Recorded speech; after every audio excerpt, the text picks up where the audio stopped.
Everyday carry, it's the things that come with us that we can use to protect ourselves and our loved ones. So let me ask the question, what's in your pockets?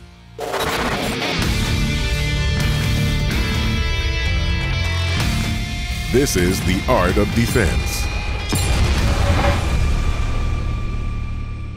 I've been carrying concealed firearm for more than a decade, and as I've grown in my skill and the way that I've carried, a lot of things have come and gone, but there's a lot of foundational principles that I use in with developing my EDC that makes it effective for me. So first, let's start with obviously the one that we have, our normal is our carry handgun.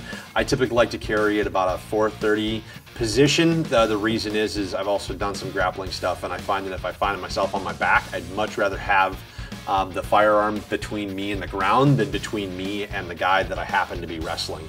Also because of the training and stuff that I've done, we're very consistent at being able to draw that way, and I've done so many tens of thousands of draws that way. It's a very simple way for me to go. I like the C5 setup from Viridian for a light laser. Again, with the instant-on system, it means that I'm ready to go either with a laser or a flashlight at any point in time. So whether or not I carry an external light, I still have one available to me mounted on the weapon itself. I always have not only the magazine that's in the firearm, but a secondary one in my offside. And that secondary magazine goes into this product that's called a snag mag. And the snag mag simply sits into the pocket, and then as you would go to reach in to secure the magazine out, the snag mag will snag on the back of the pocket, the magazine comes all the way out, and then you can deploy that into the firearm if you have to do a reload.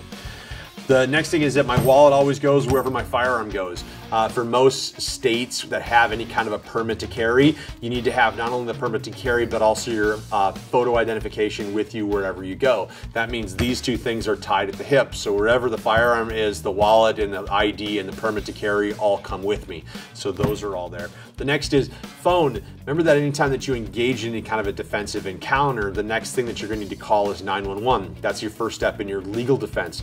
The next call after that should be to your lawyer. And with our modern technology, we can actually program into our phone the word lawyer and know what it's supposed to call. And so for me, if I can't remember to search out the name of the lawyer, I can literally turn on my voice activation and say, call the lawyer, and the phone will call the lawyer right away. So good thing to program in anywhere that you go.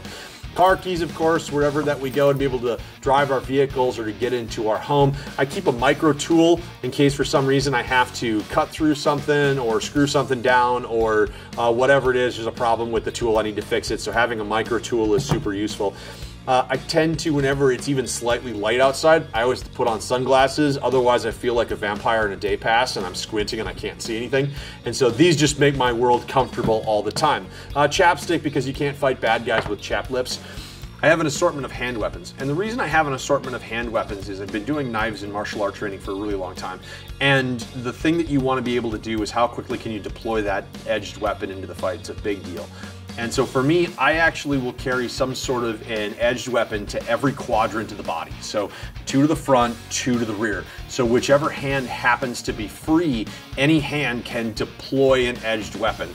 So in the front, typically speaking, I will either have this a simple folder, or if I have the ability to carry this one, which has the automatic opening feature when it hooks into the pocket, that would be the ones that would be to the front right side or to the back right side, would be either one of these two. This one generally goes to the support side on the back. It's got the ring, so when it hooks into the pocket, again, same thing, automatic deployment comes out. And this being karambit, it's designed to pull in. Everybody is closer, bringing them inside. This may or may not be a good one for someone that hasn't spent time learning how to run karambits correctly. You may instead want to look with something that's got a straight blade that would unfold rather than the curve. But the ring is very nice for that support hand to make sure it's very solid.